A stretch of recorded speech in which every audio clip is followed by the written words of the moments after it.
계속해서 대림절을 맞이하여서 우리의 신앙을 살펴보는 시간을 갖고 있습니다.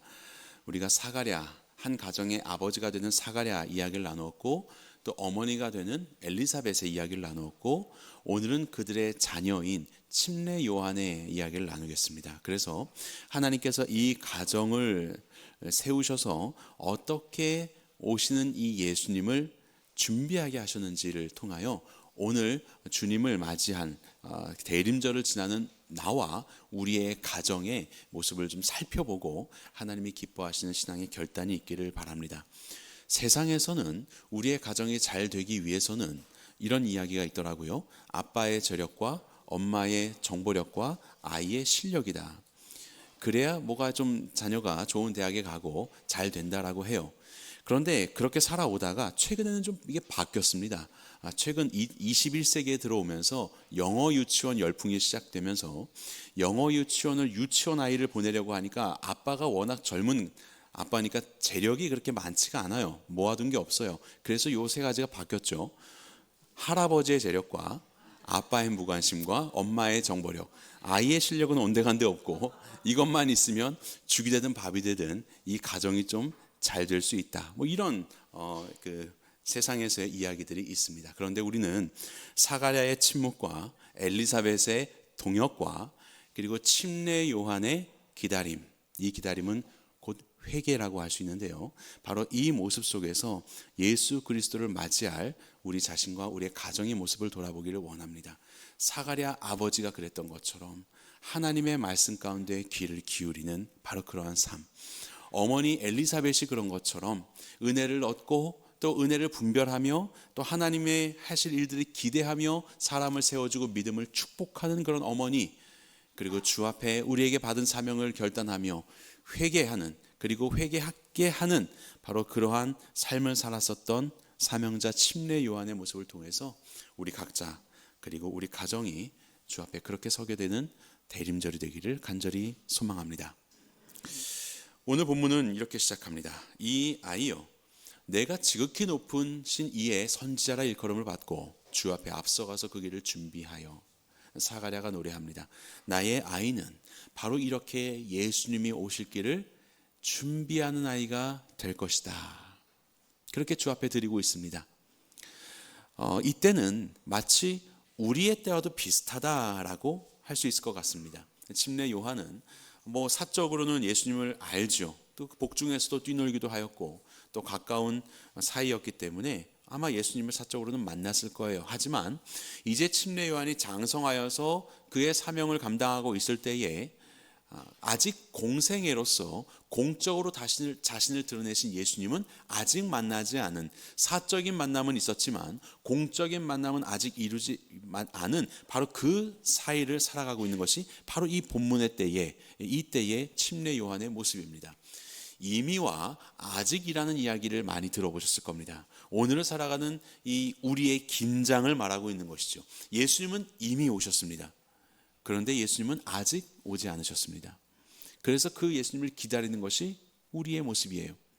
우리는 예수님을 만났습니다. 그리고 우리는 예수님과 함께 살아갑니다. 사적인 만남 속에서, 사적인 고백 속에서 우리는 예수님을 고백하며 살아갔습니다. 그런데 이제 공적인 영역에서 누구라도 보게 될, 예수 그리스도를 찌른 자들도 보게 되고 그분을 부인한 자들도 보게 될 그 날이, 공적인 예수 그리스도의 나타나심이 아직 오지 않았고 우리는 그때를 기다리고 있습니다. 마치 침례 요한이 사적으로는 주님을 알지만 공생애의 주님은 아직 만나지 않아 그때를 기다리며 자신의 삶을 살아가고 있는 것처럼 우리 또한 이 이미와 아직의 때를 살아가고 있는 모습이죠. 그러면 이제 우리가 다시 오실 예수님을 기다리며 어떻게 살아야 하는가라는 것을 볼 때 침례 요한의 모습이야말로 우리가 살펴보고 닮아가야 할 대림절을 지나고 있는 우리의 모습이다라는 것을 알 수 있지요. 침례 요한은 무엇을 증거하였는가라는 것을 우리는 볼 필요가 있습니다. 여러분들 성경책 77절 말씀 한번 볼까요? 같이 읽어보겠습니다. 시작. 주의 백성에게 그 죄의 사함으로 말미암는 구원을 알게 하리니. 이것이 바로 침례 요한의 사명이었습니다. 죄의 사함의 구원, 메시아가 오심으로 우리가 정말로 죄가 사해지고 하나님 나라의 백성이 될 수 있게 된 바로 그 구원의 역사가 시작되었다라는 것을 알게 하는 것, 바로 이것이 침례 요한의 사명이었어요. 그래서 누가복음 3장에 보면 이렇게 요한은 증거합니다. 요한이 요단강 부근의 각처에 와서 죄 사함을 받게 하는 회개의 침례를 전파하니 그가 다시 오실 그에게 있어서 공적으로 나타나실 예수님을 기다리면서 한 일이 뭐냐면 회개의 침례를 전파하는 것이었다. 침례는 무엇입니까? 물속에 잠겼다가 일어나는 거예요. 나의 모든 옛 나는 죽고 나의 죄를 씻고 새로운 존재로서 살아가겠다는 결단을 몸으로써 보이는 것이죠. 정말로 이것은 행위로서 나타나는 거지만 우리의 심령 안에서부터 죄의 사함을 얻게 하는 회개를 증거하였었던 것이 침례 요한의 사역이었어요. 회개가 무엇입니까? 회개는 성경의 용어로 이렇게 소개됩니다. 구약성경 히브리어로 되어 있는데요, 거기에서는 슈브라는 말이 있습니다. 슈브, 이것은 돌아오다라는 뜻을 가지고 있습니다. 돌아오다. 그리고 헬라어에는 메타노이아라고 이야기합니다. 메타라는 것은 무엇보다 더 크다, 이런 의미를 가지고 있죠. 메타. 그리고 노이아라는 것은 깊게 생각하다는 뜻입니다. 깊게 생각하고 분별하다. 그래서 내가 생각하고 분별하는 것을 크게 하여서 나라는 그 존재 자체에 갇혀 있는 것이 아니라 나를 보고 바른 길로 돌아오는 것이죠. 바로 그것을 메타노이아라고 합니다. 회개하다. 그래서 여기에는 이제 회개의 세 가지 요소가 있어요. 첫 번째, 내가 잘못된 길에 가고 있구나라는 걸 깨닫는 겁니다. 이 길이 잘못되었구나. 그리고 그것을 이제 뉘우치는 거예요. 두 번째는 이걸 뉘우쳐야지, 잘못했어, 이걸 내려놓아야지, 버려야지. 그리고 세 번째는 바른 길로 돌아오는 것. 그것이 바로 회개입니다. 그리고 그 바른 길이라는 것은 어디입니까? 하나님께로 돌아오는 것을 말하는 거예요. 하나님과 멀어져 있던 우리가, 스스로가 주인 노릇하면서 살아가고 있었던 우리가, 우리의 욕심과 마음에 원하는 대로 살았었던 우리가 그 삶의 걸음이 잘못되었다는 것을 깨닫고 뉘우치고 다시 하나님께로 돌아오는 것, 이것을 슈브, 돌아오다, 메타노이아, 회개하다, 곧 회개라고 말하고 있는 것입니다. 이것은요, 생각의 전환이라고 할 수 있겠죠. 정말로 깊은 그 노이아, 이게 이제 깊은 생각이라고 말씀드렸잖아요. 정말 내가 생각의 전환, 단순히 잘못했네, 후회하고 이런 것이 아닙니다. 정말 깊은 곳에서부터 내 생각을 전환하는 거예요. 그렇게 되면요, 돌아오게 되어 있습니다. 내 생각이 잘못되었다는 것을 깨달았기에 더 이상 그것을 쫓아 살지 않지요. 내 신념이 바뀌고 가치관이 바뀌고 돌아오게 되는 것이에요. 성경에 보면 회개가 아닌 후회가 종종 등장합니다. 메타노이아, 회개하다죠. 메타멜로마이라는 말이 있습니다. 메타멜로마, 이거 후회하다예요. 가룟 유다가 예수님을 팔아넘기고 나중에 정죄함을 받습니다. 스스로 내가 잘못했다, 뉘우칩니다. 잘못했다. 그리고 나서 그냥 뉘우치고 끝나버리죠. 돌아오지 않습니다. 이게 메타멜로마이, 뉘우치다, 후회하다입니다. 거기는 돌아옴이 없습니다. 슈브가 없습니다. 회개가 아닌 것이에요. 그것은 바른 걸음이 아니죠. 혹 성도로서 살아가는 우리의 모습도 이와 같지는 않습니까? 이건 좀 잘못했네. 그런데 돌이키지 않는 거. 성탄을 앞두고 있는 이 대림절, 세상에 많은 화려하고 기대되고 설레게 하는 많은 말들과 또 우리의 바램들이 있지만요, 침례 요한은 예수님의 오심을 준비하며 그가 외친 일성, 회개하라, 회개하라, 바로 이것이었다는 것을 기억하십시오. 조금 무거워질 수 있는 시간일 수 있지만요, 정말로 우리에게 필요한, 다시 오실 예수님을 준비하며 필요한 우리 안에 마음의 자세와 그 외침이 있다면 바로 그것은 회개입니다. 여러분들은 정말로 회개하셨습니까? 단순히 후회하고 머물러 있는 것이 아니라 정말로 예수 그리스도 앞으로 하나님께로 돌아오셨습니까?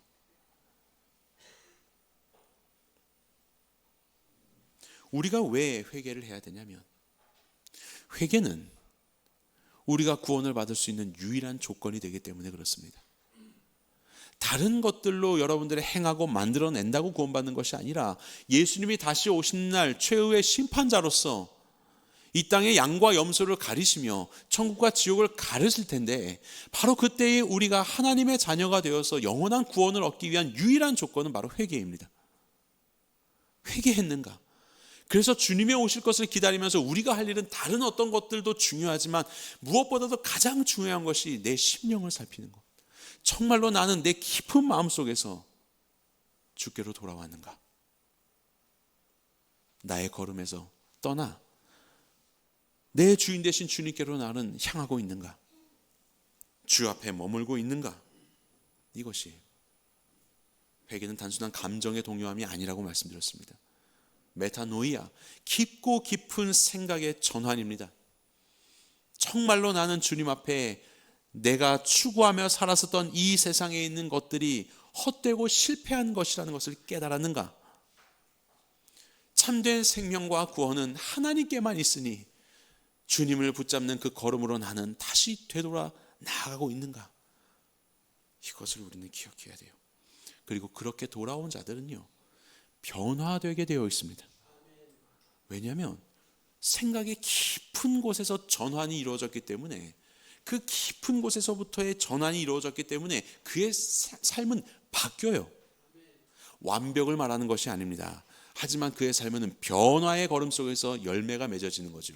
그래서 요한은 이렇게 말하죠. 그러므로 회개에 합당한 열매를 맺어라. 너희가 회개했느냐? 정말로 마음에서 돌이켰느냐? 그 깊은 마음의 그 중심이 바뀌었느냐? 그렇다면 열매로서 그것을 보이라는 거죠. 그래서 초대교회에도 이방인들에게 주의 말씀을 증거할 때 하나님께로 돌아와서 회개에 합당한 일을 하라. 하나님께로 돌아와, 슈브 돌아오고, 메타노이아 돌아와서 돌아오면 변하게 되었기에 회개에 합당한 일을 하는 것이죠. 그래서 요한은 침례를 받으러 나오는 자들에게 옷이 두 벌 있는 자는 없는 이들에게 나눠주고, 먹을 것이 많은 자도 줄인 자들에게 나눠주고, 너희의 직업이 세리냐? 그러면 정해진 만큼만 세를 거두고 더 걷어서 너희가 착복하지 말아라. 너희가 군인이냐? 나라에서 주는 그 녹을 감사하고 만족하는 것으로 받고 너희가 가진 권력을 가지고 이웃을 위협하지 말아라. 그렇게 그들의 변화된 삶을 말하고 있는 거예요. 그들이 쫓고 살았었던 그 걸음에서 돌이켜서 주 앞으로 돌아온 자들은 바로 이와 같이 하나님의 심정을 가지고 변화된 삶을 살게 되는 것입니다. 그래서 다시 오실 예수님을 기다리는 우리에게 가장 중요한 질문이 있다면, 나는 정말로 회개했는가? 단순히 도덕적인 개선을 말하는 것이 아니라 주인이 바뀌는 것을 말하는 겁니다. 메시아를 맞이할 자격에 대하여 침례 요한은 다른 행위를 말하는 것이 아니라 주권의 전환을 선포하고 있는 것입니다. 오늘 바로 이러한 침례 요한의 선포가 우리의 심령 가운데 닿아서 주 앞에 우리의 실체를 바라보고 메타노이아, 회개하는 심령이 되기를 주님의 이름으로 간절히 축원합니다.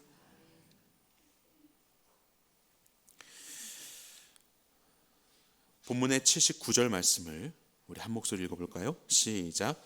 어둠과 죽음의 그늘에 앉은 자에게 비치고 우리 발을 평강의 길로 인도하시리로다 하니라.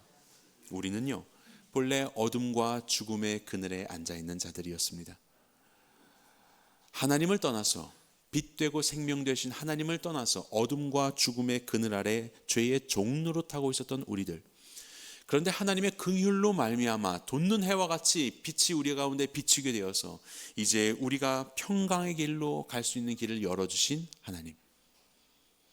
죄와 죽음의 그늘 가운데 있었던 우리의 모습을 깨닫고 주님께로 돌이키는 순간 우리를 향하여서 차별 없이 비추어 주시는 하나님의 은혜의 빛.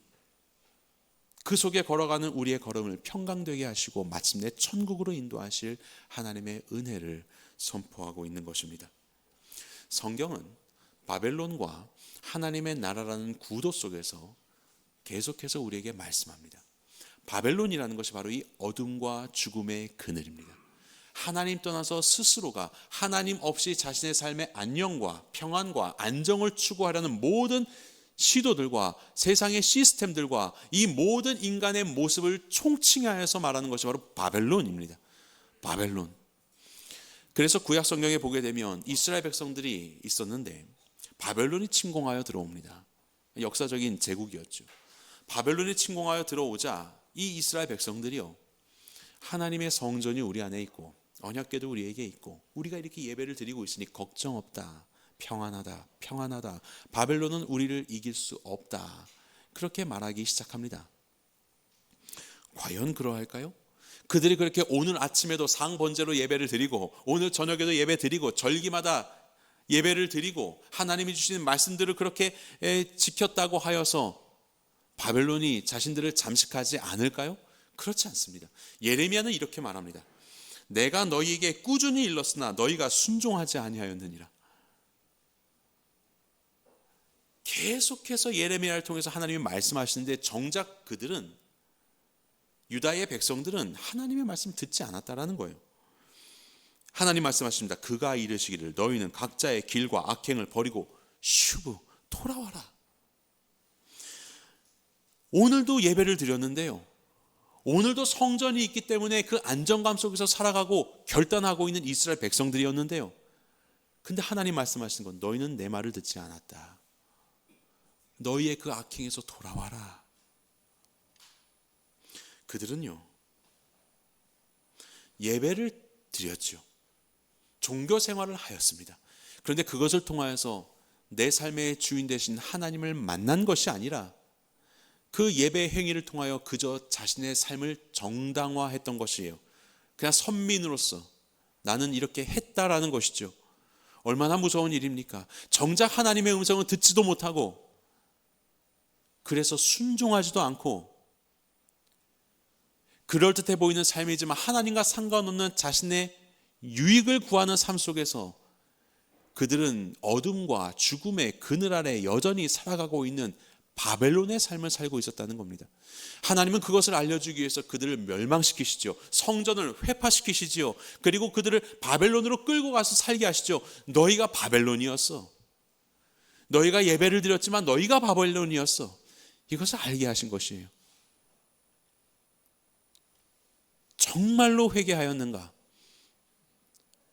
정말로 주 앞에 돌아와서 주의 음성 가운데 귀를 기울이고 우리의 삶을 하나님을 위하여서 그분의 주인 되심과 주권을 인정하면서 살아가고 있는가? 모습은 예배를 드리고 종교 생활을 하지만 여전히 내 안에 있는 탐욕과 육체의 욕망과 내 마음대로 살아가고 있는, 내가 내 주인 되어 있는 죄의 종노릇하면서 살아가고 있는 모습은 우리 안에 있지 않은가? 우리는 그것을 살펴봐야 되는 것이, 이스라엘 백성들이요, 예배를 드렸지만요, 아니요, 그들은 하나님께 돌아오지 않았습니다. 그러니 그들의 마음은 자기 유익으로만 가득 찼고 고아와 과부와 나그네들을 돌보지 않고 하나님의 심정과 상관없는 삶을 살다가 그들의 성전은 무너진 것입니다.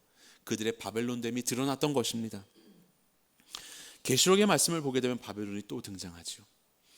주께서 마침내 이 땅에 오셔서 하나님의 의를 이루시며 무너졌도다 무너졌도다 큰 성 바벨론이요, 하나님을 떠나서 스스로 주인되어 죄의 종노릇하며 살아가고 있었던 이 세상의 모든 그 바벨론들이 결국 심판당하고 무너지게 될 것을 선포하고 있습니다. 예수님이 다시 오시는 날 바로 그 일이 벌어질 것입니다. 그렇다면 우리는 무엇을 준비해야 될까요? 내가 예배를 드렸으니 평안하다 평안하다, 내가 교회에 교적을 둔 지가 수십 년이 되니 평안하다 평안하다, 아니요. 다시 한번 우리는 두렵고 떨리는 마음으로 우리의 마음을 점검해야 됩니다. 나는 정말로 주 앞에 회개하여 내 주인을 주님으로 삼고 순종하며 살아가고 있는 주의 백성인가? 바벨론의 세상에서 구원받은 하나님의 나라의 백성으로 살기 위해서, 그렇다면 우리는 어떻게 해야 될까? 본문의 80절입니다. 우리 같이 읽어볼까요? 시작. 아이가 자라며 심령이 강하여지며 이스라엘에게 나타나는 날까지 빈 들에 있으니라. 아버지 사가랴, 어머니 엘리사벳, 아들 침례 요한에게서 동일하게 등장하는 내용이 뭐냐면 하나님 앞에서 홀로 서는 것입니다. 이스라엘에게 나타나는 날까지 빈들에 있는 침례 요한, 제사장의 아들로서, 영적인 귀족으로서, 때로는 성전에서, 예루살렘에서, 그리고 그들이 살아가고 있는 그 삶 속에서 제사장이라는 그 틀 위에서 자신의 삶을 확인하며 사람들 앞에서 살아갈 수도 있었지만 그는 빈들에 삽니다.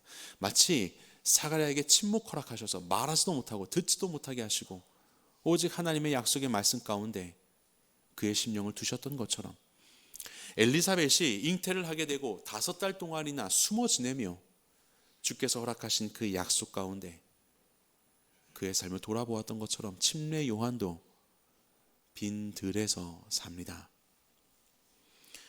우리에게 필요한 것은 무엇이냐면 하나님과 개인적인 시간을 가지시기 바랍니다.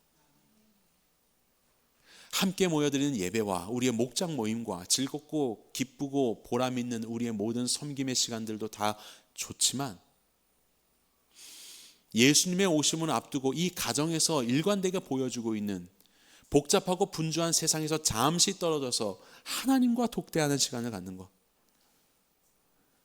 저는 여러분들이 정말로 이 시간을 갖게 되기를 간절히 소망합니다.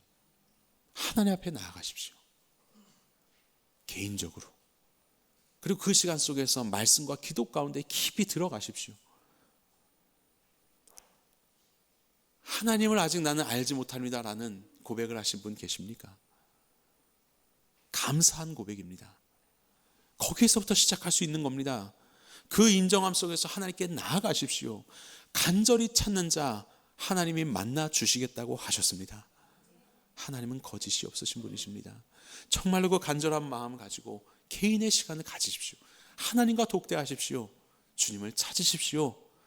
바벨론의 세상에서 여전히 스스로가 주인 되어 살아가려고 하는 이 화려함 속에서 다 멈추고 내 주인 되신 하나님 앞으로 돌아가십시오. 그리고 그 안에 머물러 있을 때 그 간절함 가운데 우리를 만나주시는 하나님, 이 하나님을 만나시게 되기를 간절히 소망합니다. 그리고 두 번째는요, 혹 성도로서 살아가지만 여전히 내 안에 주인된 모습이 발견되고 오늘도 부끄러운 모습으로 또 죄의 자리에 내가 있다는 것이 보여질 때, 야, 뭐 또 회개하면 뭐하냐, 또 죄 짓는 걸 계속해서 쳇바퀴 같은 그런 삶 속에서 이제 나도 내가 지겹고 나도 내가 지치고, 그래서 회개하십시오, 하나님을 주인으로 섬기십시오라고 하는 것이 너무 진부하고, 그건 모르는 건 아닌데 잘 안 되더라, 그래서 그냥 이대로 살란다 라고 그렇게 생각하시는 분 계십니까? 회개를 포기하지 마시기 바랍니다. 포기할 건 죄입니다. 죄를 포기하셔야지 회개하는 것을 포기하지 마세요. 물론 여기서 회개라는 것은 좀 그 의미를 구분할 필요가 있습니다. 하나님께로 방향을 전환했다면 그는 단 한 번의 회개입니다. 하지만 매일매일의 삶 속에서 거듭 발견되는 우리의 연약함과 불완전함 속에서 우리는 자백해야 되는 것이죠. 너희가 너희 죄를 자백하면 그는 미쁘시고 의로워서 너희 죄를 사하시며라고 하셨죠. 자백, 하나님 앞에 돌아오는 거예요. 그것도 뉘우치고 하나님 내 주인이신데 내가 딴 길로 갔습니다. 요한이라는 이름이 있습니다. 이 요한이라는 뜻은 여호와는 은혜가 깊으시다라는 뜻입니다. 여호와는 은혜가 깊으시다. 원래 당시의 이름을 지을 때는 아버지의 이름이나 조상들의 이름 속에서 지었지요. 그래서 아이가 태어나서 이제 이름을 어떻게 지을까 하니까 엘리사벳이 요한이라고 합시다 라고 하니까 주변 사람들이 너희의 가족 중에는 요한이 없어, 그건 우리의 전통이 아니야, 우리의 전통에 따라서 아버지의 이름으로 사가랴라고 짓자, 이렇게 제안합니다. 바로 그때 이제 사가랴가 서판에 요한이라고 쓰면서 그의 입이 열리고 이제 침례 요한이 된 것이죠. 참 하나님은 재밌는 분이십니다. 그냥 사가랴라고 하면 될 텐데, 그들의 그 전통 가운데 있어왔던 그 틀 속에서 이름을 주시면 되는데 전혀 이것과 상관없이 요한이라고 이름을 하시니까 이런 혼돈스러운 일이 발생되는 건 아니겠습니까? 그런데 우리는 여기에서 하나님의 뜻을 발견하게 됩니다. 너희의 전통, 너희의 틀, 너희의 가치관, 너희의 방법, 너희의 익숙함, 이것들을 넘어서 하나님은 은혜의 하나님이라는 것을 우리에게 알려주시는 겁니다. 그의 이름을 요한이라고 짓게 하심으로 우리의 어떠함보다 더 크신 하나님, 우리의 생각과 우리의 모습보다 더 크신 하나님을 말씀하고 있는 거예요. 회개했지만 여전히 죄를 범하고 여전히 부끄러운 모습 속에서 여러분들의 모습이 관찰되십니까? 그때마다 주저하지 말고 주께로 돌아오시기 바랍니다. 예수 그리스도의 십자가의 은혜를 붙드시기 바랍니다. 우리가 구원을 받는 것은 여러분들의 생활의 나음과 개선 때문에가 아니라 예수 그리스도께서 십자가 가운데 흘리신 보혈로 인해서 우리의 모든 죄가 씻어졌다는 사실 속에 다시 주님의 십자가를 붙잡으십시오. 우리의 익숙함과 우리의 힘과 우리의 어떠한 그 틀이 아니라 하나님의 은혜는 우리의 모든 것보다도 더 넓고 깊습니다. 그 은혜를 기억하시고 주 앞으로 나오시기 바랍니다. 회개를 선포하고 있는 이 침례 요한, 언뜻 보면 무섭죠. 회개하여라. 하지만요, 어떻게 이것을 선포할 수 있는지 아십니까? 하나님의 은혜의 길이 열렸다는 것을 알기에 선포할 수 있는 겁니다. 깨닫고 돌아갈 길이 열리게 되었다는 것을, 이제 메시아가 오심으로 그 길이 활짝 열리게 되었음을, 그 은혜의 길이 이제 찾아오게 되었음을 알기에 회개하여라. 누구든지 돌아오는 자는 우리 주님이 맞이해 주실 것이다 라고 그는 외칠 수 있게 되는 것이죠. 죄를 짓는다고 해서 여러분들의 회개가 거짓은 아닙니다. 하나님 앞에 회개했다면 그것은 참입니다. 하지만 완벽하지 않지만 우리는 방향이 바뀐 자들이라는 것을 기억하십시오. 우리는 하나님을 향하여서 오늘도 살아가고 있습니다. 많은 성도님들이 또 죄 짓는 거 보니까 나는 틀렸나 봐요, 아닌가 봐요 라고 하지만 아니요, 거기에 여러분들의 구원을 의지하지 마십시오. 회개는요, 새로운 통치의 시작이라는 것을 기억하십시오. 새로운 통치의 시작. 죄의 종로로 타였었던 우리의 그 모습은 전혀 전쟁이 없습니다. 왜? 그냥 죄 짓고 살아가는 것이 당연하고 자연스러우니까 그냥 살아가는 거예요. 그런데 이제 예수님이, 하나님이 내 통치자가 되신다라는 통치의 새로운 전환이 일어나자 여전히 바벨론 세상 속에서 살아가고 있는 우리의 모습 가운데 이제 전쟁이 시작됩니다. 자꾸 내가 내 주인 노릇하려는 그 죄성 속에서 우리는 전쟁이 시작됩니다. 하지만 그 전쟁 가운데 있다면 기뻐하십시오. 하나님의 통치가 여러분들 가운데 임하고 있다는 증거이기 때문에 그렇습니다. 세상 사람들은 이 전쟁을 모릅니다. 이 싸움을 몰라요. 싸움 속에서, 거듭되는 싸움 속에서 부끄러워서 낙심하여 넘어지지 마시고 계속해서 하나님의 주권을 고백하면서 돌아오십시오. 계속해서 싸우시며 돌아오십시오. 이것이 우리 가운데 허락된 신자의 걸음이라는 것을 반드시 기억하시기 바랍니다. 바울도 고백을 하죠. 내 속사람은 하나님의 법을 즐거워한다고. 선을 행하기 원하는 나에게 죄를 범하는 또 다른 내가 내 안에 있다는 것을 그는 발견하죠. 오호라 나는 곤고한 사람이로다. 왜 내 안에 이 죄를 행하려는 모습이 여전히 남아있는가? 하지만 그는 그 가운데 머물지 않죠.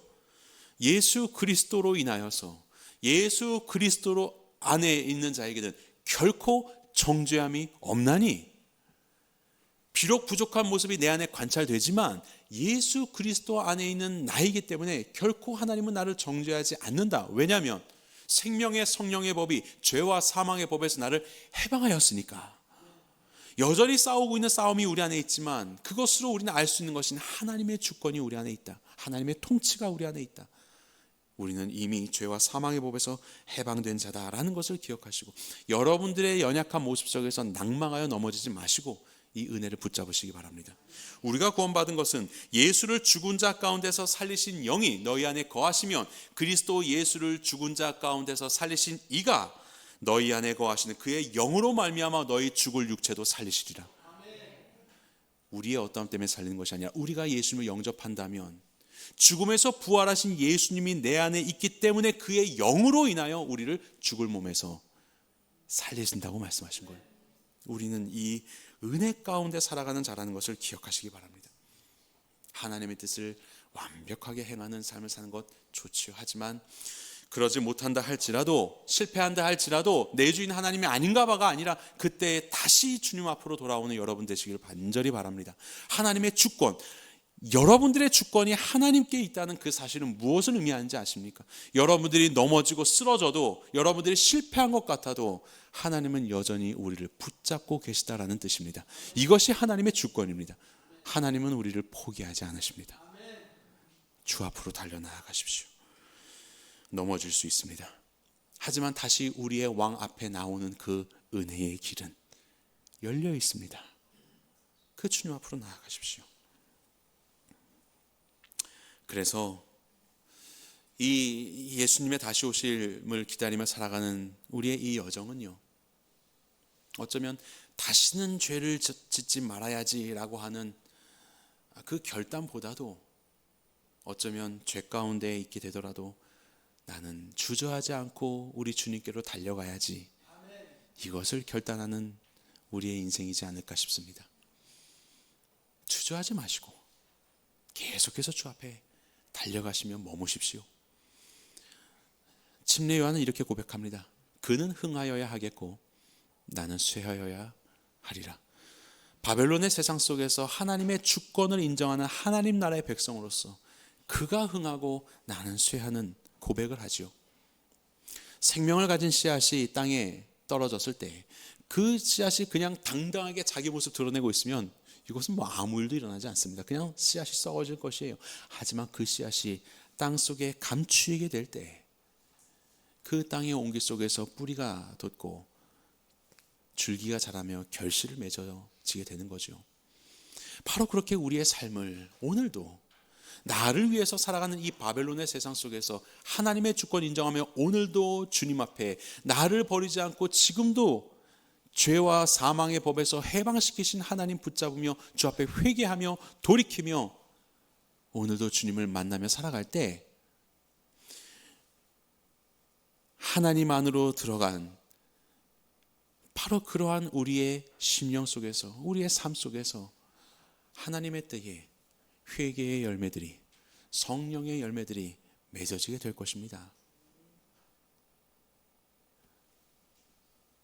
목회자로서 하나님 앞에 설 때 가장 두려운 질문이 두 가지가 있는데, 한 가지는 정말 내가 회개했는가 라는 질문일 것이고, 나도 구원받지 못하면서 뭐 하고 있느냐 이런 질문이죠.